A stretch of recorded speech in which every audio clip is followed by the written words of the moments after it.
So I'm going to get the webinar started, and hopefully I think more people will be trickling in as a few minutes pass, but this is Ashton, Marra, and Jonathan Stoltman presenting on stigma in journalism, and I'll let them give a little bit more about themselves and then jump into their topic, but I am so excited to have them here today. As a reminder, all questions will be done through the Q&A and they'll be answered first come, first serve. So as soon as you have a question, just type it in and then we'll get to that at the end. I know Ashton and Jonathan have saved time for questions, so please feel free to be engaged that way. Also, following this webinar, in just half an hour after this webinar, the Ad Council is having a webinar, so I'll drop that information in the link in the chat, and would encourage anyone who's interested in learning more about the Ad Council and what they're working on to head over to that. So without further ado, Ashton and Jonathan, thank you so much. Great. Thank you, Rachel. I'm going to share the slides. Oh, shoot. Not like that. There you go. Is that working for everyone? Yes. Thank you. Awesome. Okay. Thank you, Rachel, for having us, and for the Huntsman Mental Health Stigma Grand Challenge folks for joining. Really excited to present on this work for y'all today. Ashton, you want to get started? Yeah, absolutely. So my name is Ashton Marra. I have several jobs. One of them is teaching journalism at West Virginia University. I also am the executive editor of a nonprofit digital publication called 100 Days in Appalachia. And my background is mostly in public media, but radio and television journalism. So thanks for having us today. Cool. And a little bit about myself. And again, as Rachel said, feel free to drop questions in throughout, and we do have time at the end for questions. I did my PhD in West Virginia University, and that's when Ashton and I met up and kind of this project all started, which we'll talk about here in a second. And I am, of course, co-director and co-founder of this with Ashton. And then I do work as the Opioid Policy Institute. I'm the director of that. And a lot of my research is focused on stigma, which we'll hear about today, and then just general issues with access to care. And I've been doing that work for about a decade now. Ashton, yeah, you can get us going. Yeah, so I think we're going to do a little bit of baseline setting in terms of why the journalism in this space is important. And so the first thing that we tend to share is this kind of because I think it's a visual understanding of how addiction is covered by the media. Journalists approach this topic from almost any beat. And depending on the size of the newsroom, those journalists often cover many, many of these beats, not just one area. So as we were forming Reporting on Addiction, the resources and supports that we were creating for journalists, we started approaching it from this space. They are not always science journalists. They are not always healthcare journalists who are covering topics of addiction. Often those people are coming to it from a perspective of covering criminal justice or arts and entertainment or politics. I was a politics reporter and covered addiction from the political and policy perspective. So addiction tends to intersect with all areas and all beats of journalism. Yes, so next slide. So as we were kind of creating these resources and determining who we are as an organization, we started here. And we deeply believe that journalists do not want to harm their communities. No journalist is waking up in the morning and thinking, oh, what can I do to make Morgantown, West Virginia, where I am, a more difficult place to live? But we know that their jobs are not easy. I worked in professional newsrooms for more than a decade before I changed over into kind of an academic space. And journalists often cover many, many beats. They have incredibly tight deadlines. There were days when I would go into work at 9:30 and would have to have 3 to 4 voices in a brand new news story and into my editor by 4 p.m. And they have very few resources to do the kind of in-depth and research-driven stories that we would hope that they were doing on a daily basis. We don't have any training in the space. Reporting on Addiction is the only that I know of organization that is training journalists in harm reduction, in addiction treatment, in recovery, in prevention spaces. So most journalists are not being presented with the most current science, but they're also not having discussions about how narratives that don't put that science at the forefront can potentially harm their communities, because there's just a lack of knowledge in the industry. But like we all know, the news, the journalism that they're producing, it has an incredibly large impact on the way that our communities think and feel about certain issues. And it can obviously very much impact policy and can lead to sometimes harmful policies. So we are looking for your help. We are all trying to work together to improve that coverage of addiction that we see. For us, that kind of is at the center for us. So we know that journalists can change a culture. We know that they can change the way our communities think and feel about certain issues. And we've seen them do that in the past. We've seen major cultural shifts once journalists started changing and reporting on topics slightly differently.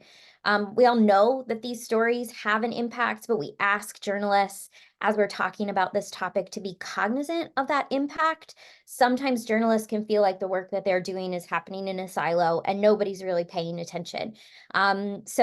And I know that seems weird because everything that we're doing is forward facing and is very public. But when you don't get a lot of feedback from people within your organization and out of your organization about that work, sometimes it feels like nobody's even paying attention. And so we're not really making a difference. We know that journalists create narratives that have intense emotional connections in a way that a lot of other types of writing do not have. We put that emotional connection at the forefront. And we're trying to convince them to shift their stories to ones that focus on hope in these spaces.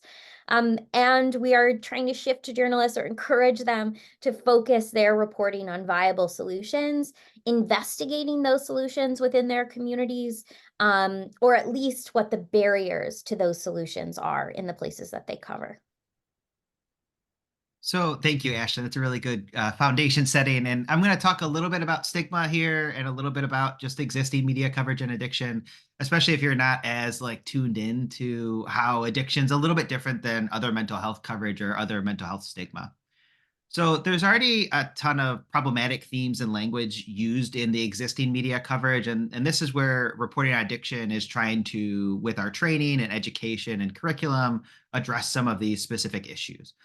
So I have the Onion little, I don't know, I guess it's an Instagram slide from the fall.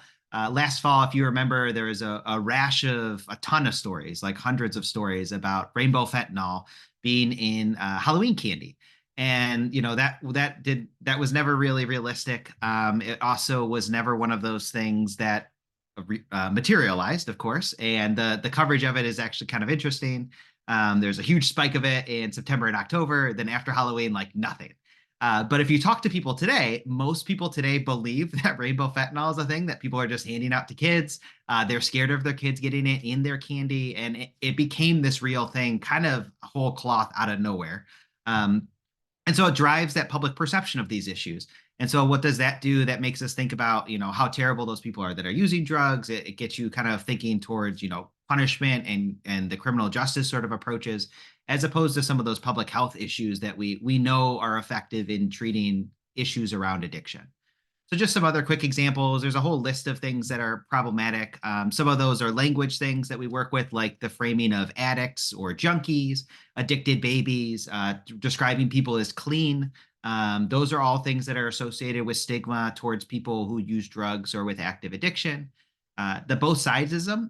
So as Ashton mentioned, we know that journalists can change how society views issues. And one of the best examples of that is how we talk about climate change. So there was a long time where journalists, when they talked about climate change, they would find both sides of the issue and make sure they presented that. And there was an idea that was being balanced, even though one of the sides was out of step with scientific consensus and all of the existing evidence on that topic. There's still like that drive to provide both sides of the issue. And when journalists started to shift, actually, there's not really a point in giving that side a platform when it is out of step with scientific consensus. When it is problematic towards the policy solutions and driving to the change that we need to help reduce some of these harms, you started to see that public perception also shift. And so we know those sorts of things are still happening with addiction. If you think about things like treatment facilities or harm reduction, if there's a new treatment facility opening up, journalists will still go to folks and ask like, hey, do you want treatment in your community? And random people on the street will say like, no, I don't like that. And it doesn't really, again, inform us on the issue. It just kind of reflects those problems with our understanding of these evidence-based approaches in the community. And while those are important perspectives to understand, especially as policymakers and community members, to put that on the same platform as like, hey, there's these evidence-based life-saving approaches that like everybody thinks that we should do, and then there's a bunch of random cranks that say like, I don't like that. It just makes it seem like those both have equal weight and equal standing when they really don't, and it can lead to some of the problems that we're trying to address. So a little bit about Stigma. I know this is a group that does Stigma work, obviously, and so you're very familiar with these topics. So I won't pound these into you. But Stigma is just that mark of shame, disrepute, or discredit. Stigma can be either internal or external features. For something like addiction, you can't tell whether somebody has an addiction because it's not something that's expressed externally unless you see them, for example, regularly engaging in things that are associated with addiction and those problematic use patterns. But still, you wouldn't know 100% that person has an addiction because that's an internal thing. It's a biological thing. It's change in brain chemistry, brain structure, and function, right?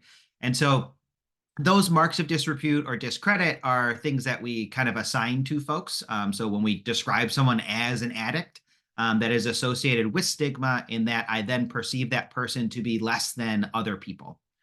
And then, of course, when we're talking about stigma, there's all sorts of different types. So there's public or social stigma, structural stigma, self and internalized stigma, family courtesy stigma. So all of them are, again, multifaceted and really complex. Most of what we're trying to work on is public stigma, and we'll explain directly how we do that. And that can, of course, affect some of these other types of stigma, but the intervention isn't directly trying to address structural, internalized, or family, but of course it does that by proxy. And then it's really important to mention that when we're talking about addiction stigma or stigma in general, stigma is intersectional. I think a lot of the work in addiction stigma really focuses on addiction itself. There's some work that we've done and others about stigma with addiction and pregnancy, for example, or stigma with BIPOC individuals. And those all layer onto our understanding of this issue and are really important to think about when we're trying to figure out how does the media represent this issue. So a good example of that with intersectional, we've done some trainings with journalists on the images they take. And one of the things that you really don't see a lot of is Black individuals in long-term recovery. And when you start to notice that, you start to see like, oh my gosh, it's really not represented in the stories that we tell. Usually Black people are represented as overdosed on the side of the road or unhoused or any of the problems associated with active addiction. But do we really show pictures of like what hope looks like, what recovery looks like, what treatment looks like in those communities? And the answer is no. And so then I, as a consumer of that media, don't also that that's possible or don't understand how that's possible because it's not reflected back to us. So it's really important to consider those intersectional elements whenever we're talking about stigma. And addiction, of course, when you look at all of the different types of stigma, addiction consistently rates as the most severe stigma. So people with an addiction are viewed as the worst or lowest across a number of different types of studies. So it's really important then, of course, when you layer on some of these other things, it can get worse, but it's already pretty bad when we think about addiction. So I did want to do some base setting with what we're talking about when we're talking about addiction, because there's not always a universal understanding. And this is the definition from ASAM, which is the American Society of Addiction Medicine, which is, of course, addiction medicine providers. And we really like this definition, and we use this definition when we do our trainings and curriculum as well. And so that's why there's all the colors, because we take a lot of time to break down each key element of the addiction or of the definition, which we won't do today.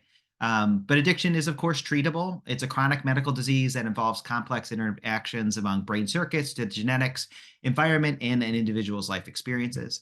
People with addiction use substances or engage in behaviors that become compulsive, and they often continue to do so despite the harmful consequences. And then prevention efforts and treatment approaches for addiction are generally as successful as those for other chronic diseases. And so you'll see here when we talk about the definition of addiction, I'm going to talk about what addiction stigma looks like, and they are diametrically opposed from each other. And if this is a definition that's new to you or that challenges how you think about addiction, that's really common.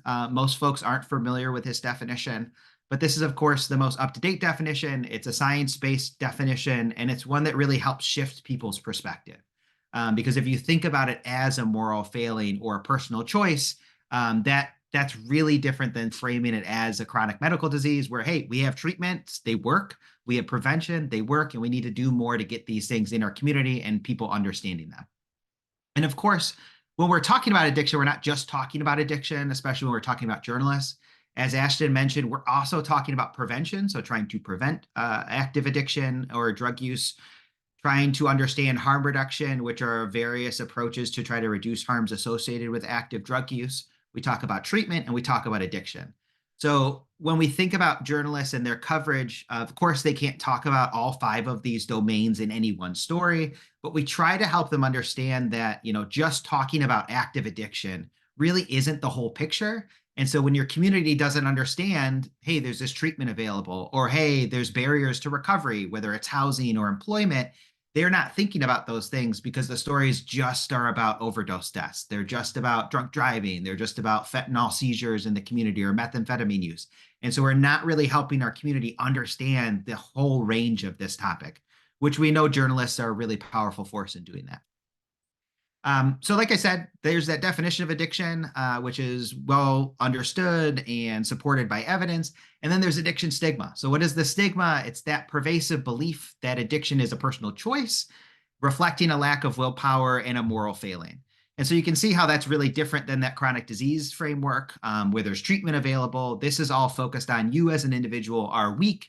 That's why you have the addiction. And to stop having the addiction, you need to be strong and overcome that addiction. And so that's really problematic in a number of different ways. But this addiction stigma, as it says on the slide here, it's pervasive, right? Most community members have this belief. A lot of politicians have this belief. A lot of providers that aren't addiction providers have this belief. There's even some addiction providers that still have this belief. And it's really, really problematic. And it ends up holding people back from our ultimate goal, which is to help folks live happy and healthy lives. And so when we're talking about this intervention of reporting on addiction and the work we do, we're really, again, focused on public stigma. So public stigma manifests in our reporting and in our writing and in our thoughts as, people who use drugs are dangerous, they're immoral, they are to blame for their behavior, and they're criminal. And these stories, if you really watch and read the local news, national news coverage, and it's shifting, of course, we've been working on this for a while, but a lot of these stories and narratives are the ones that are perpetuated by the news media, whether it's a new Netflix documentary or Hulu or whatever. These are the stories that are often told. And so what that results in directly is discrimination against those folks. And so how that looks is, therefore, employers shouldn't hire a person. I mean, would you hire someone that's immoral? Would you hire someone that's a criminal or that's dangerous? Of course not. Would you rent to that person? No. And what that ends up doing is pushing individuals with active addiction or in recovery to the margins of society. And when we continue to push individuals further to the margins of society that are already marginalized, that already don't have access to life-saving resources, it creates these barriers, right, to harm reduction, to treatment, to recovery. And those are the things that save the lives.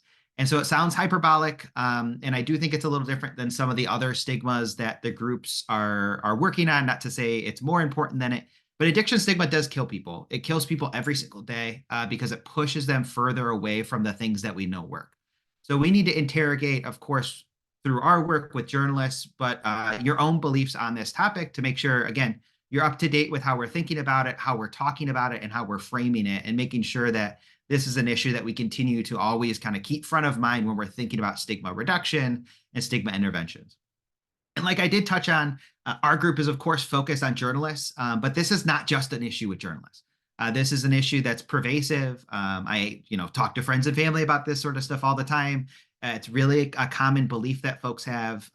Again, providers have it, and there's a lot of groups working to try to reduce stigma among providers or reduce stigma in law enforcement. And those are really important efforts. Those are aligned efforts. But our goal is if we can get the public to understand this, we can help move those other folks in those directions. Because it sounds weird, but most health providers also learn about addiction from a Netflix documentary because they aren't frequently trained on the topic in med school. And so these stories really shape how our community responds to this issue. So, that's all the background, that's all the problems. And so what are we doing? How is reporting on addiction working on this? And why are we talking with you today and interested in, continuing our efforts in this space with other stigma reduction aligned groups?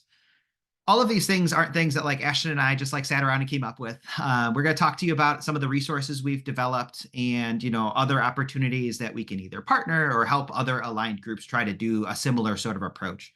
And we call it our reporting on addiction model, and it's all guided by focus groups and discussions with people that are impacted. So we started in February of 2021 with experts through training. So those are folks like myself. I have a PhD in psychology. I've been doing addiction research for a decade. It's other treatment providers and researchers, all folks that are coming at this topic from that training perspective. And then we talked with experts through experience. And those are folks, either individuals or family members that have been impacted by addiction, community members, judges, law enforcement that don't have specific training that has helped them prepare to understand the topic, but are still impacted by these issues. And then we met with journalists, and these are journalists from local and smaller publications all the way up to the national CNN, Pulitzer Prize winning, all of those sorts of folks, and really got the perspective across each of these domains of, hey, what are some of the problems that you're seeing? What are some of the things that you need help with? That we are well situated to help you with because we talk across these groups. And that's the beauty of this model, because if it was just me ranting about journalists, that's not really going to be an effective way to change how journalists think about these issues. You need to have someone like Ashton that has that expertise, that has that experience, and that knows what journalists need and can pull those journalists together and help figure out, hey, what can we do to help you? Because often, as Ashton said, there weren't people that were interacting with those folks beyond like one-on-one conversations. There isn't this broad level of training and support on these topics. And so that cuts across a bunch of different things, but addiction obviously is the thing we care about. And then, of course, we launched in 2021 with our set of resources, which Ashton will talk about. Our impact. So since 2021, we've done a ton, and we work with these three domains in our external facing work. So those professional journalists, we've trained over 100 in our various different conferences and newsroom trainings. We also do one-on-one technical assistance. So if you're a journalist, I don't think there's any on the call, but if you were a journalist and you're watching this accidentally and you needed help on a story, we help you out with that story. And Ashton will explain how we do that. And we do and develop those longer term relationships with those journalists. And we also work with educators and students. So we want that next generation to not repeat the mistakes of the prior generation. And if you've worked with this generation of students, they're really motivated. They're really very thoughtful and deliberate with how to approach social issues and social change. And so they're bringing this beautiful perspective of like, what can I do to help my community, help make the world a better place? And so we do that through journalism curriculum. And so we train educators and have them take it into their classroom. We give them case studies, all sorts of support materials so that they can really help that next generation understand the topic. And then we also train student-led newsrooms. So if you are somehow affiliated with either of those things, of course, we'd love to talk and have those connections. And then we present at conferences too. And then we talk to experts. So again, the folks like myself, the experts through training, and we've built a database. So this helps those journalists connect with resources and sources for their stories. And we do trainings, media training and science communication training, because experts, if you are one on this call, you probably have this feeling. You might get really excited with an interview, but there's also a sense of dread. It's like, oh my gosh, what am I going to do? What am I going to say? It takes a little bit of time to figure out what is my message? What are my talking points? How do I do this? There's a fear of being misquoted or being taken out of context or being used to obviously counterproductively in the stories that we're trying to tell that help people access these life-saving services, right? And those are all real fears. And they're fears that are grounded in actual things that have either happened to them, that they've heard about, or just their interaction and what they see reflected in the news. And so we try to help them see and uplift those voices so that they can, be that voice for change in their community. And I'll touch a little bit here on what's really important, and I hit a little bit on the journalists we talk about, is being a local expert in your local community. It might not sound as sexy as doing something for the LA Times, the Washington Post, the New York Times, whatever, those big, prestigious flagship publications. All experts want to be cited by those, and that's like a really big deal and totally understandable. But your voice as a local expert in your local community is far more powerful than what something is going to do in the Washington Post or the New York Times for the most part. And so we help those experts see that, like, hey, if your local reporter or if a student journalist on your campus calls you with an issue, they're just as important to build those relationships and help them understand this issue as one of those big mega journalists at a mega newspaper, right? Because that journalist at that local newspaper not only affects local policy, but if you can help them understand that issue today, they're going to take that with them through the rest of their career. And that, again, remains a really powerful part of our work.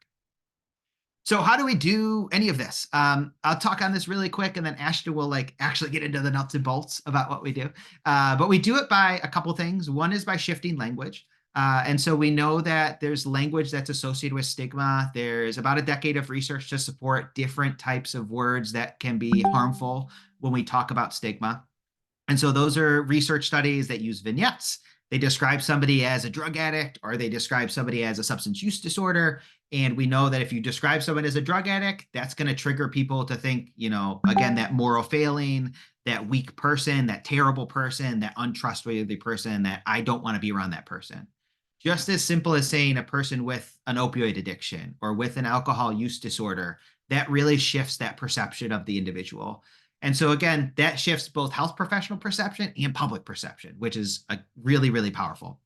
We want folks to emphasize solutions. Ashton touched on that a little bit. She'll touch on it again here in a second, but that just means we have things in our communities. We have things that research supports that we know help folks, whether it's harm reduction, whether it's prevention, whether it's treatment, whether it's certain things in recovery. If we can do those things, we know that we can help save folks' lives. And so emphasizing not just that there's problems, we all know that there's problems with drug use and drug addiction. We all know that by this point. There's not a single person that you'll talk to that'll be like, oh, I've never heard of drug addiction being a problem. But almost nobody knows about treatment. Almost nobody knows about evidence-based treatment. Almost nobody actually knows about what harm reduction is or barriers to recovery. And that's because we need journalists to talk about those issues. And then lastly, of course, telling narratives that are empathetic, that humanize the individual, and that really explain that addiction isn't just a thing that happened to a person, and focus on the individual cause, which is a lot of how the narratives are right now, but talks about those social issues that surround the individual or the environment that we're in. So there's a lot of really good examples of that, but we know that if we tell those complex stories, there's research to suggest that when you tell that story and it's more complex, people don't say wow, that person's terrible. What they say is, oh, that sounds like a lot. I mean, I kind of get it. And what can we do to help? And so again, that's shifting it in a really important way towards those solutions, towards help. And then the other thing we do, which is new, and again, Ashton will tell you a little bit more about it, but we do reduce stigma by shifting visuals. So a lot of the focus with stigma has been really focused on language, mostly because that's where some of the research is, but also it's easy. Changing a word here or there, or working with a journalist or an editor to change the word, I can sub that out. There's there's guidance for words that you should sub out. We provide guidance. The Associated Press provides guidance. Style guides for their newspapers have guidance. So you just make sure, hey, if you're doing what your style guide says, you're in good shape. Visuals are way more complex because, the perception of the person that's viewing the image could be totally different than what the intention was by the journalist taking that image. And so there's some evidence-based approaches like avoiding mugshots. If you're just always seeing mugshots of folks and it's a story about drug use or addiction, then obviously you're going to think that everybody with the drug use or an addiction is this terrible criminal that deserves to be locked up. That, again, is deeply problematic and counterproductive. Avoiding active drug use and acute crises like overdoses, those are things that can trigger cue responses or sometimes colloquially referred to as craving.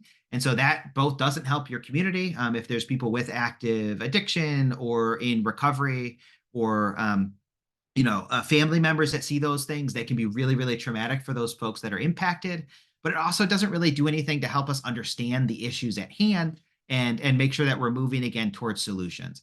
It's sensationalized and exploitative, and it just harms a lot of individuals and doesn't move the needle in a way that we need it to. So we work to do those two things primarily, and Ashton's going to help you understand how we do that specifically by working with journalists. So we'll run through really quickly the resources that we have created, things that you can provide to journalists if you're working on stories with them, or use as a way to encourage journalists in your community to educate themselves about these reporting issues. And we really, when we're training journalists, when we're speaking to journalists, we kind of set it up in this format that we have created interventions or guidance or assistance for them from that pitching process. So as we are forming our story ideas and taking them to our editors, through the reporting and in the field work, all the way to the writing and the publication process. So the first of those sets of resources are our style guides. And I actually have a link prepared that I can drop that into the chat for you. So at this point, we've created 2 style guides, one that's more focused on narrative work, and one that's focused on visual work. And again, Jonathan mentioned, kind of near the top that when we were starting to form and decide who we were as an organization, we did these focus groups and had these conversations with people across the space. And every time we create a resource or take on any initiative, we make sure that all of those voices are then represented in that process. So when we created this style guide initially, there were professional journalists who were part of the process, experts through training and experts through experience. And ultimately, at this point, journalism educators have also been involved. But again, these are not just words that we were just like, we decided, hey, if you did this instead, wouldn't that be great? Actually, a lot of the resources that are on our language style guide come from the Associated Press. And if you don't know you probably know the AP as a news organization and a news operation, but the Associated Press also sets the rules for journalism, is I guess a good way to put it. They put out a style book, and that style book is basically like the journalism Bible. You have to do these things. We have all agreed as an industry that we are going to do these things. And they updated their style book in 2016 or 2017, I apologize, with coverage guidance for addiction, but not very many news operations have followed those guidelines. So a lot of but that's because I wish I had a book here to show you. I mean, it's a thick book. It's probably more than 1,000 pages. And I teach it in one of my classes and my students are overwhelmed by this book. So it's not unreasonable to think that journalists and newsrooms are also overwhelmed by that book. So by creating something that's 1 page front and back, that's really highlighting those changes and those rules, we tried to make it a little bit easier and more user-friendly. That was one of the first things that we launched when we came together in 2021. And this past year, we've heard from journalists and experts alike, the need for assistance in visual, in both video and images, the creation of those. So it took us almost a year to create our visual style guide. It was a process that started with Meg Vogel, who won a Pulitzer Prize for her photojournalism at the Cincinnati Enquirer. And she helped us start this process that was then again taken to experts through experience, through training, journalism educators, working photojournalists, for helpful feedback and editing. So we're trying in both of these spaces to incorporate the latest in the science and the understanding of the disease, but in a way that journalists can implement quickly and easily, because a newsroom is not a place where you very often get space or time to have really in-depth conversations and do in-depth research. Sometimes you have to, and typically you have to, make these decisions very quickly. And so we were working toward things that are really usable, they can be implemented today. Our next set of resources. So as we started into this calendar year, one of the first places that Jonathan and I went to was a meeting of the Kentucky Press Association. And it was really at that presentation that we had already started hearing from folks, but it was really there that it solidified for me that almost every community in the country is being impacted by these opioid lawsuit settlements. And almost no community in the country has a journalist that is prepared to cover it. It is an incredibly detailed topic. It is very difficult and complex. And essentially what we are asking journalists to do is be the accountability in their community. And so we had so many journalists in Kentucky say, I'm not prepared for this. I need help. What do I do?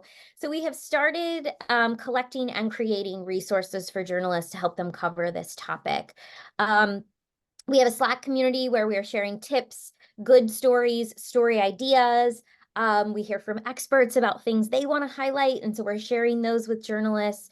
We are doing quarterly, what we're calling fireside chats, very quick, manageable, bite-sized conversations about resources that journalists can use, speaking with the creators of those resources. To help them do this kind of coverage. And then, of course, it comes back to our expert database. We reinforce the use of our style guides, and we're working on some additional resources for them, one of which I think is really maybe counterintuitive, but some folks in these communities who are knowledgeable, it might be you, that are really knowledgeable about the ways that this money should actually be spent, are involved in the decision-making process, but also watch as poor decisions are being made. And they want to bring that to the community's attention. And journalism is a great way to do that, right? But often they don't want to be the named source of those stories because there are financial and professional implications for themselves. So we are working with a partner organization of ours to pull together these whistleblower supports as well to help journalists make themselves easily available, but in ways that protect their sources when they're doing this type of reporting.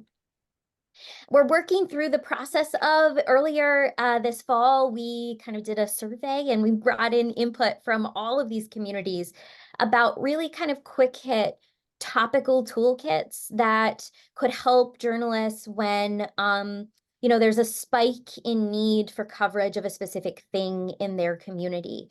One example of which is when the local police department sends out a press release that says one of their officers overdosed because they touched fentanyl, and we know that that's scientifically not possible. So we were trying to create these really kind of easy ways, bite-sized ways for journalists to take on these really specific, a little bit more specific topics.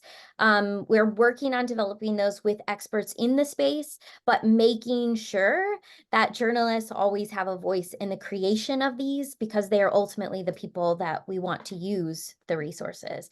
And if it doesn't work for their work processes, then there's not really any point in creating them. A couple more. I know we're hitting up on, and I want to save time for questions, but this is something that we are trying brand new this year. We received some funding from the Solutions Journalism Network to pilot a micro grant. And when I say micro grant, it is a term that kind of that's used a lot in the field of journalism because it doesn't seem like very much money, but it actually can make a significant difference in an under-resourced newsroom. So right now we're accepting pitches for stories in ideally local newsrooms that take on the topic of prevention, of addiction, harm reduction, treatment, recovery, and we say complicating the narrative is the term that the Solutions Journalism Networks uses. It's not trying to make it more difficult to understand. It's trying to take a new angle or give our audiences a new way of thinking about any of these topics that push journalism away from those kind of tropes and stereotypes that we see consistently, but looking at it from a new angle. So we're taking applications right now. We have 3 $750 grants for professional journalists who can absolutely be freelancers. And we're saving space for 1 student journalist as well, because we truly believe that investing in young people, young journalists is how we are going to end this stigma long term. And we're asking those folks to also be trained before they start doing the reporting. So we'll train them in our addiction coverage, and we'll also train them in the solutions journalism, kind of complicating the narrative style of journalism as well. And I think oh yeah, sorry, I was thinking about the next slide. Yes, so next year, we are continuing to and will push for every summer for as long as I'm a part of this, to continue to train journalism educators and expand our reach into journalism schools across the country. I know I'm biased because I am a journalism educator, but I just deeply believe that this is a long-term process. Changing journalism is a long-term process. So if we start investing in young people, we will see that change come even more quickly. So we're going to work with those educators, and we'd love to increase that number next summer. We're working on launching some new resources for journalists, especially in that opioid settlement space, ways to help them cover these topics. A lot of the training that we do for newsrooms, student newsrooms with individual journalists, a lot of that is the result of one-on-one engagement and reaching out to those folks and offering ourselves up. And so we're going to continue that work and hope to spread to even more states, even more newsrooms next year. And then the AP is reaching the kind of end of their latest style guide cycle. It was I'm going to get this wrong, but I think it was a 2022-2024 or 2022-2025. The last time they put out a new edition of the style book. And so we're really hoping that we can find ways to intersect with the AP as they're working on updates for the next year to make sure that those addiction coverage guidelines are continually updated and incorporate the latest in the science, but also are highlighted by the AP as something that they really want journalists to focus on in their next style guide. And then I think this is, yes, okay, I did remember. And so our final kind of, let you all know that we are currently in our end of year fundraising period. And because of our partnership with my news publication, 100 Days in Appalachia, all of our donations given now to December 31st are automatically doubled by an agency called Newsmatch that pulls together philanthropic dollars from all kinds of organizations all across the country and supports journalism and journalism adjacent work. And so even if, you're somebody who could, give like $5, or somebody who's super interested in this and they want to give $10, all of that is doubled, and every little bit honestly is incredibly helpful. I just want to highlight that this doesn't necessarily go into my pocket or Jonathan's pocket. We use this money to pay the people who are involved in the creation of the resources. So every time I go to a person with lived experience and say, hey, can you review this new style guide and tell me what you think? It always comes with not a lot, but a little bit of payment, as much as we possibly can to support people. And so that's really what this fundraising is for, to make sure that the people who are helping support journalists and make change in this space are paid and compensated for their time, because they deserve to be. And then I think is this just our contact? Yes. That's so it. Yeah. Yeah. I do see a Q&A. I know that Rachel's going to get to these, but I do see a Q&A about the application. And so I'm going to drop the microgrant landing page really quickly into the chat for you all. It is a pretty low bar application. We wanted it to be that way so that so more journalists would feel they wouldn't feel overwhelmed by the application process. Sometimes that can turn people off. So it is a pretty brief application. They need a 500-word pitch. They need to have some place to publish it. So even student journalists and freelance journalists need to have a newsroom that will say, yes, I will publish this thing. And that's pretty much it. It's just kind of like some biographical information. And that's all. So we wanted to make it as low bar as we possibly could. So if you know journalists who might be interested, we would love the help of sharing the word about this. Ashton and Jonathan, thank you so much. This was really important information that was shared. So I have a few questions that came in through the chat to me. So I'll read those, and then just a reminder to please use the Q&A moving forward. How do you get started when so many organizations already have communication guides and that might feel, duplicative? Yeah, it's such an important question. And I think that this goes back to Ashton's training and experience as a professional journalist. And so one of the things that we heard in our focus groups was, there's a ton of people that are doing this work. But if you ask the journalists, they are not aware of it. And they also are overwhelmed by it. And so one of the things, and we've talked to some organizations and they're like, oh my gosh, I'm so committed to Stigma too. And we're like, great, that's awesome. And they're like, here's what I send journalists. And it's like 40 pages of PDF. And it's like a journalist just can't do anything with that. There's nothing that they can do that's not actionable. It's really nice. Again, it's really trying hard. But it's just not something that they can use in their actual life. So we work really hard to make sure it's tailored towards those journalists. And I'll say we did a survey of the environment, and one of the things that we noticed is that nobody was doing these trainings with journalists and no one was working with journalism students. And so while there are a lot of folks that are interested in broadly reducing stigma in addiction related spaces, nobody was kind of taking that message to the audience at need. So I think we're really unique in that way. Ashton, did you want to add anything too? Yeah, I'll just take a just slightly different approach to the question, because if they're thinking about internal guidance for communication, and maybe internal guidance from a news outlet. So for example, the New York Times follows mostly AP guidelines, but they also have their own internal style guide that's slightly different and follows some slightly different rules. And we've had conversations about that, and we do try to take that into account.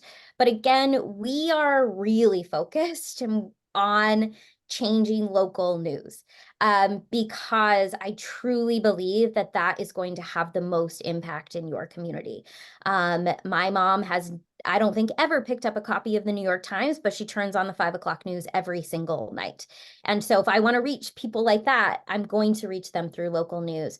So by making the choice to focus in on the Associated Press style guide and incorporating their rules and building off of their rules, it's much easier for us to go to any news publication and say, you should use these, and you should take these things into account because the AP says so.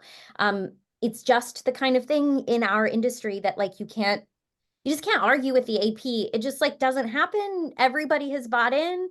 They've existed for 100 years. We're all on board. And so the argument just ends there, like the AP says. And so that's enough for them. So if the question is about kind of news outlet and differences in organizational communication and guidance for individual news outlets, that's why we focus so much on the AP. And if you're intending to share these with those folks, it's a good argument and a good thing to highlight. Hey, the AP says this, and these folks have tried to dial it down for you and make it easier and quicker for you to find. Thanks so much. One more question. So someone has asked, how have you been successful in reaching communities that are often overlooked or poorly portrayed in the media? We are, because I'm from Appalachia. I mean, I know that's like a very oversimplified answer. But I think the reason that I feel so passionately about doing this work is because I'm a West Virginian, and almost nowhere else in the country. I don't know. That's not true. That's an oversimplification. But as a physical place, coming from a physical place that has been so deeply impacted by this issue and then so harmed by the news coverage of it, I think we have, because of that experience, we have shaped ourselves and our communications to journalists and to these communities are so informed by that we understand the trauma, and we are always centering the trauma of what it means to the place that you're from, and you as a journalist covering that place, the unintentional harm that you could potentially do. So that kind of my Appalachianness, my West Virginia-ness, Jonathan's experience as being in West Virginia and being in clinical settings in West Virginia, it has really formed, it is really foundational to who we are as an organization. Yeah, I'll just add, and you're absolutely right, Ashton. And it's a wonderful question because we do national work, and like, so how do you find and build that trust nationally? And it takes a lot of work. It's truly a lot of effort. Part of it is they know our intentions, and they see that like, hey, one, we've worked with other people, so we have like a good rep in this space because we get connected from a harm reduction activist in South Carolina that says, no, they're like cool, they're doing good stuff. Like this person in Arizona, you should talk to them. Pain also like just shows that you respect them and their experiences. And so that I think helps a little bit. But we also make sure I talk to everybody before we invite them to, if it's a public event where they're disclosing either prior drug use or their family story, we make sure that we talk to them, that they're comfortable with what they're talking about. They understand the audience, and they really feel prepared before going in there. So we do some media training for those folks. And then they also just see the power in those conversations, right? So when they're sitting on a stage next to a treatment provider and their voice also is shown to matter as much as somebody who's doing that work in their community, that can be really powerful for folks. And it helps them build that trust and connection with journalists when they see that there's this group of journalists that like maybe they didn't do great like last year with their coverage, or I remember, they did something that I wish they didn't do. Just seeing that group of folks in front of you that's like, hey, I want to learn, I want to absorb, and I want to do better, can help build that trust too. So it's a really great question, and we work really hard at it because it is a challenging thing to do, but I think we do a pretty good job with that stuff and building that trust and those connections. Thanks for those helpful hints. Someone has asked what type of stories and resources will be included in the newsletter. Oh, so we already have a newsletter that we should probably mention that is at this point going out to highlight new resources that we create, and also can sometimes be reactive to things that we see happening in journalism spaces. So anytime there is a new resource or something to share, kind of general updates when we have a new fireside chat going on, those are all going out through our current newsletter. What we're hoping to do in 2024 is create a newsletter that is like a self-guided course to covering the opioid settlements, that will kind of be bite-sized chunks for journalists to help them through examples of really good stories that have already come out, story ideas, questions they should be asking in their community if they haven't already. So we do have a newsletter right now, and I will drop a link in the chat for everyone that is more general and broad and our project updates. But the newsletter that next year will be really focused on settlement guidance for journalists and teaching them how to work through telling those stories. And I see the question in the chat about it being disabled. I don't know how to resolve that, Rachel. But if you do, for the person that's asking about the micro grant, I think they're asking for that application. If you go to our website and sign up for the newsletter for journalists, you'll get that information. And I believe there's a call out on the homepage too about the micro grant and the application. But yeah, Rachel, if you can, I don't think I can answer in that chat. No worries. I am sending both the That links that both of you sent in the chat. I'm sending those to the Q&A section, which should be accessible once the question is answered, which will be in a second with the links. Awesome. Everyone can see that. And then I think we have time for one more question. So someone was wondering, Ashton, you said journalists are overworked and on short deadlines. How do we make sure that anti-stigma language or new toolkits are a priority when that is the case? Yeah, I think that you're going to find that in almost every newsroom that you ever interact with. It is the reality of the job. And so the best thing that you can do is approach conversations with journalists from places of learning rather than places of critique. And so there's a lot of, hopefully not anymore. I have removed myself from the space, but traditionally Twitter was the place for us to go and call people out, especially journalists. And there's just no good that comes from that. But approaching a journalist from a place of, hey, I saw your story and I think you did a really good job. There are a couple of things I'm concerned about. Or I have these resources from this organization that I feel like could improve reporting in this space in the future. Approaching them from a perspective of, I'd like to help you, rather than this was bad and please don't do that anymore, is going to get a better response from a journalist. The other thing I would encourage you to do is ask them to talk to you. Tell them who you are, that you have an interest in this space. And could you like take them for a cup of coffee or get it to have like just 10 minutes on the phone? If you are there to build a relationship with them as a member of their community and offer them help, that's part of the problem. Is like when I was a working journalist, I didn't know who to go to for help. And oftentimes, if I would reach out first, a lot of those experts in my community were like, I don't talk to journalists, and I would just never hear from them again. If I had people who had reached out to me and said, hey, I know this topic and I would love to help you with it, I would have absolutely taken that on board. So approaching it from a place of learning and building relationships, being someone who is there to help them is always going to get a much better reaction from a local journalist. And it's not going to happen overnight, but incrementally shift and improve their journalism.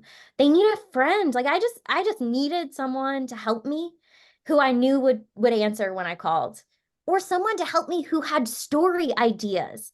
There's always a need for a new idea, a next story. And if you're willing to offer those up, you are actually shaping the journalism and improving the journalism over time. So those are my two biggest tips. Like approach it from a place of learning and helping, and establishing longer term relationships where you know that it's not going to change overnight, but having that trusted relationship will result in a longer term shift. Yeah, and if I could just add to Ashton, I 100% agree with you. And I think that, and I touched on this a little bit, there's an instinct to like throw everything at a journalist when they're doing some of this reporting, or you see something and there is a problem. And just checking that, like, again, most of them don't have any support. Most of them have no training. This is maybe not going to be surprising to folks, but I am always surprised. Most aren't even aware of any of the medications in this space. Most aren't aware of any of the treatment options. Most are like loosely aware kind of a harm reduction, for example, but they just don't have that background. And so if you come to them and say like, here's the 50 things that you missed in the article, or here's all of the words that you used that were wrong, that's just going to be one, not productive and really overwhelming. And so I think I'm sure that there's probably somebody else that has a great one-page resource. But I think using the one-page resources that we've developed, and if you're in an allied space that's also trying to reduce stigma, thinking through what is a quick thing that a journalist can grab and just do. Ashton or the group worked really hard on it's a checklist on the back of both of them. That's super easy. It shows exactly what you should do and not do. So much easier than just pulling out the AP style book. And we really made it as it's not dumbed down. It's just as accessible as possible for the type of knowledge. Does it have every single thing possible? Absolutely not. But for the folks that are really interested, we have a ton of other resources that they can dig into on the website. They can call us, they can do whatever. But for that busy journalist that just needs to write a story and get it out by tomorrow, and I want to learn about the topic, but I can't do it now, making it accessible to them and easy for them is going to be the best thing that you can do. And if you're an expert doing interviews that does addiction stuff, if you send them our thing, that's a great way to get our word out, which is nice. But it helps your conversation too, right? Because now I don't have to explain stigma. I don't have to explain the words they should or shouldn't use. They have a one-page thing. You can look at that. I can just talk about treatment for 10 minutes because that's all I have in between patients. So it really also makes your life a lot easier, not having to worry about and recreate the wheel on those things. Great. Thank you so much. And thank you for presenting and answering the questions. And thank you to all the participants who came and engaged. This was recorded and will be on YouTube later this afternoon. So hopefully people can catch it there as well. But thank you again so much. Thank you, you. Rachel.